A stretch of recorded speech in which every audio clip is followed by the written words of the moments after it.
Earlier tonight on News Channel 3, Peter Daut took an in-depth look at the Valley's economic renaissance. He discovered that in just the last 8 months, there are more than 3,100 new businesses. Here's his full interview with the president of the Greater Coachella Valley Chamber of Commerce. Emily, I want to go in depth with you on what's happening right now in the Valley. Is the Valley going through a business renaissance?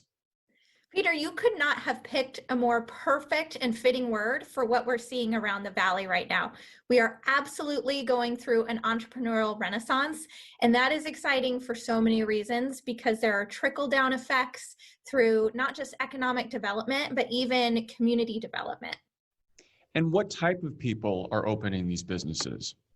So there was an interesting stat that I saw in the Financial Times. I read this maybe a couple of months ago. And since COVID-19 began in March of 2020, in the United States, we've had, I think, about 4.4 million new businesses.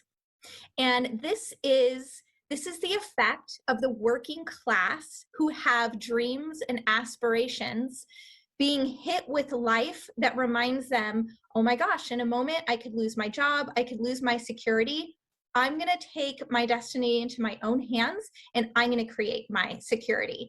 And you've got a generation of young entrepreneurs, you've got a generation of minority entrepreneurs who are breaking out on their own. And I think we're going to see a lot of that here in the Coachella Valley.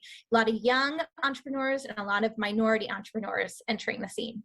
So what changed? Because obviously nearly a year ago, things were closing. There was a lot of businesses, 40 plus here in the Valley, that permanently shut down. Why now? What's happening? Well, I mean, look, for 18 months at least, we've been in a state of flux and uncertainty. And as individuals, no one can plan their life around uncertainty. So this is a renaissance where people are saying, I'm taking destiny into my own hands. I am capable. There are great resources in this community, and I'm going to try. And that's an amazing and beautiful thing to be watching. If another shutdown were to happen, would there be a repeat of what we saw last year with so many permanent closures? You know, that's a great question, Peter. I do think that a number of businesses continue to struggle pretty intensely. And if there were another shutdown, I think it would put a lot of them into the brink of bankruptcy or closure.